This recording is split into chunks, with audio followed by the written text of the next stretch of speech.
Hi friends, ఇప్పుడు వెళ్తున్న ప్రదేశం చాలా ప్రసిద్ధి చెందిన దేవాలయం. ఈ దేవాలయం వచ్చి స్వామివారు సర్పరూపంలో దర్శనమిస్తాడు. నేలపైన విగ్రహం ఉంటుందండి. స్వామివారికి గర్భగుడిలో పైకప్పు లేకుండా ఉంటుంది. ఈ ప్రదేశం ఎక్కడనుకుంటున్నారా? నంద్యాల డిస్టిక్ పాణ్యం మండలం సుబ్రాయుడు కొత్తూరు అనే గ్రామంలో వెలిసిన సుబ్రహ్మణ్యేశ్వర స్వామి దేవాలయం. ఇది 500 ఏళ్ల క్రితం ఏర్పడినట్టు ఇక్కడ శాసనాలు ద్వారా కథ ప్రాచుర్యంలో ఉంది.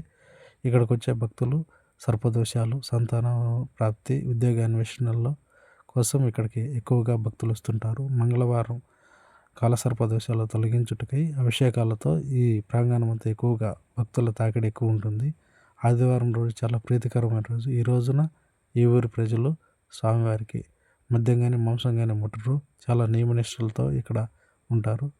ఈ ప్రదేశంలో స్వామివారికి తమ స్వహస్తాలతో అభిషేకాలు జరుగుతాయి. ఎవరైనా వచ్చి తమ స్వహస్తాలతో అభిషేకం చేయించుకొని వారి యొక్క సర్పదోషాలు తొలగించుటకు ఇక్కడికి చాలామంది చాలా రాష్ట్రాల నుంచి ఇక్కడికి వస్తారు. తెలంగాణ, తమిళనాడు, కర్ణాటక, ఆంధ్రప్రదేశ్ నుంచి వస్తారు. ఈ ప్రదేశంలోకి వచ్చి తమ యొక్క కోరికలు తీర్చుకోవటానికి చాలామంది అవకాశం ఉంది. కాబట్టి తెలియని వారు ఉంటే ఇక్కడికి వచ్చి తమ కోరికలు తీర్చుకోవచ్చని తెలియజేస్తున్నాము. Thank you.